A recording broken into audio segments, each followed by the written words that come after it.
জুলাইয়ের প্রেরণা দিতে হবে ঘোষণা, এই স্লোগানে জুলাই ঘোষণাপত্র প্রকাশের দাবিতে লিফলেট বিতরণ করেছে লক্ষ্মীপুর জেলা বৈষম্য বিরোধী ছাত্র আন্দোলন ও জাতীয় নাগরিক কমিটির নেতাকর্মীরা। শনিবার 11 জানুয়ারি সকালে উত্তর তেমুনি এলাকা থেকে লিফলেট কার্যক্রম শুরু করে শহরের বিভিন্ন গুরুত্বপূর্ণ পয়েন্টে তারা লিফলেট বিতরণ করেন। লিফলেট বিতরণে তারা জুলাই অভ্যুত্থানের শহীদদের রাষ্ট্রীয় স্বীকৃতি এবং দ্রুত সময়ের মধ্যে আহতদের বিনামূল্যে রাষ্ট্রীয়ভাবে সুচিকিৎসা প্রদানের প্রতিশ্রুতি স্পষ্ট করা সহ 7 দফা দাবি তুলে ধরেন। 15 জানুয়ারির মধ্যেই জুলাই বিপ্লবের ঘোষণাপত্র প্রকাশ করতে হবে।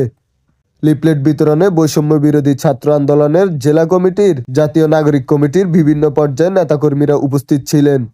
এ সময় তারা বলেন, সরকারের পক্ষ থেকে উদ্যোগ নেওয়া হলেও এখন পর্যন্ত জুলাই ঘোষণাপত্র প্রকাশ করেনি। আগামী 15 জানুয়ারির মধ্যে জুলাই ঘোষণাপত্র প্রকাশ করতে হবে, অন্যথায় আগামীতে আরো কঠোর আন্দোলনের হুঁশিয়ারি দেন তারা। সাধারণ মানুষের সচেতনতা বৃদ্ধির জন্য এই জুলাই রেভলিউশনের গণসমর্থনের আদায়ের লক্ষ্যে বাংলাদেশব্যাপী শহর থেকে গ্রামে প্রত্যন্ত অঞ্চলে এই লিফলেট বিতরণ কর্মসূচি চলতেছে। সে অংশ হিসেবে লক্ষ্মীপুরে আজকে দিনব্যাপী শহর থেকে পাড়া মহল্লায় প্রত্যেকটি ঘরে ঘরে লিফলেট বিতরণ আমরা কর্মসূচি চলমান রাখতেছি। আমাদের জুলাই রেভলিউশনের যে ঘোষণাপত্র, সেই ঘোষণাপত্র যদি 15 তারিখের মধ্যে যদি সরকার বাস্তবায়ন না করে, তাহলে আগামী কর্মসূচির জন্য বৈষম্য বিরোধী ছাত্র আন্দোলন এবং জাতীয় নাগরিক কমিটির প্রস্তুত রয়েছে। News desk, Lakshmipur Times.